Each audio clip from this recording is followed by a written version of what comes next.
Welcome to Something Short and Sweet. This week, in conjunction with the Worldwide Shabbos Project, a wonderful story about Shabbos. Reb Zalman Sorotzkin, who became known as the Lutzker Rav, early in his career was the rabbi in a small town, which was pretty much wall-to-wall Shabbos observant. Cars had just hit the shores of Europe, and one young man in his community bought a car, was the talk of the town. He opened a taxi service. And after several weeks, he started giving rides late Friday afternoon and early Saturday night. He began to violate Shabbos, and he was taking a number of people along with him for the ride, if you will. Reb Zalman spoke to him. The boy promised that he would change, but he didn't.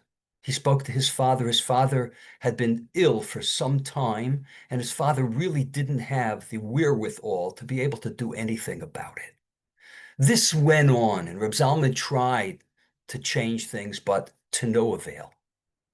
One fine day, he found himself in Vilna at a rabbinical convention which was headed by the Chofetz Chaim and Reb Chaim Ozer Grzynski.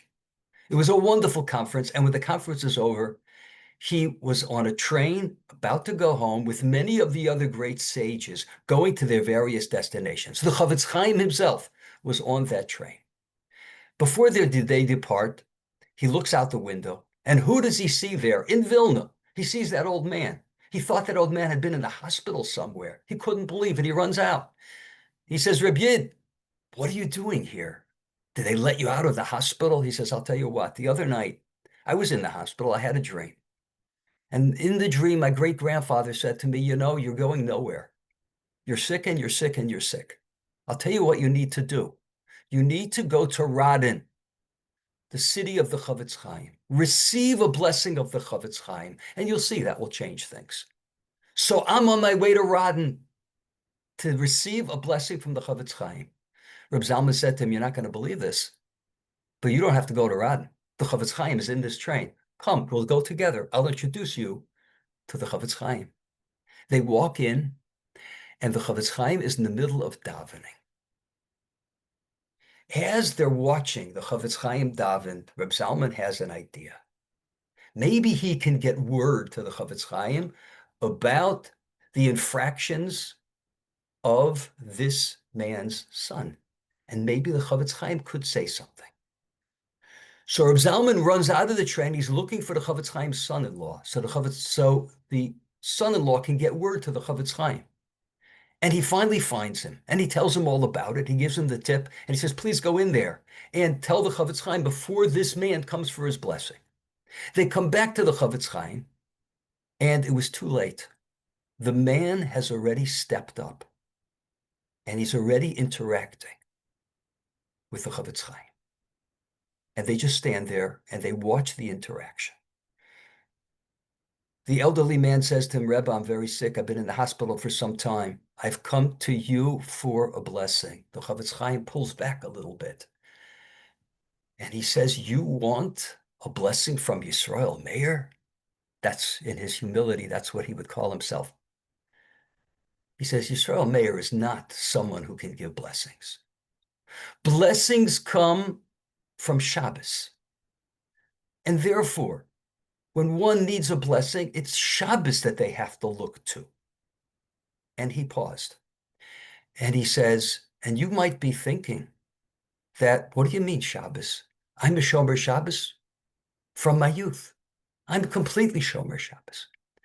So the Chofetz Chaim said to him, and even if you are Shabbos observant, but if your son is not, what does it say in the Torah about Shabbos observance?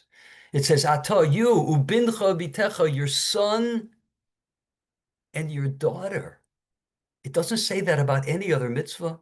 It doesn't say that you need to keep kosher, your son and your daughter. It only says it about Shabbos.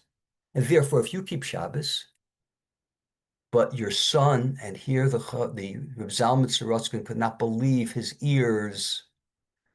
He said, but if your son is going to be driving a car on Shabbos, you can't come to Yisrael Meir for a bracha. Once you see to it that you and yours observe the Shabbos, then Yisrael Meir will add on his blessing. Reb Zalman Sorotzkin had never gotten the word to the Chavetz Chaim, but somehow, some way, there's a concept of Ruach HaChamim.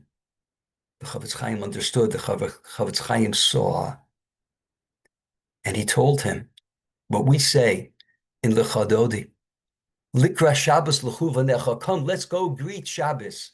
Ki hi mekar habracha. Shabbos is the source of all blessings. And the truth is, all of us, in our Shabbos observance, in our celebration of Shabbos, we know that to be true. Shabbos is the source of our blessing. It's the source of our sanity in this world. It's the source of our faith and trust in the Ribono Shel Olam. Baruch Hashem, Shabbos is here. Shabbos is such an incredible blessing. And therefore, this Shabbos, Likra Shabbos l'chu v'nelcha, let's go greet Shabbos with special celebration and special enthusiasm. You know, the hostages, the freed hostages, have been talking about their relationship with Shabbos. Eli Sharabi, one of the freed hostages, he said that Shabbos is what kept him sane. That one of the other hostages every Friday night would pick up a cup of water and say Yom HaShishi, and this is what grounded them. This is what gave them hope. This is what gave them blessing. So this Shabbos, along with hundreds of thousands of other Jews, let's rededicate ourselves to Shabbos. Let's see how we can be more significantly Shabbos observant. And let's draw on ourselves, on our families, and on Klal Yisrael. The bracha of Shabbos, ki hi makor habracha. Thank you so much for listening. Have a wonderful Shabbos.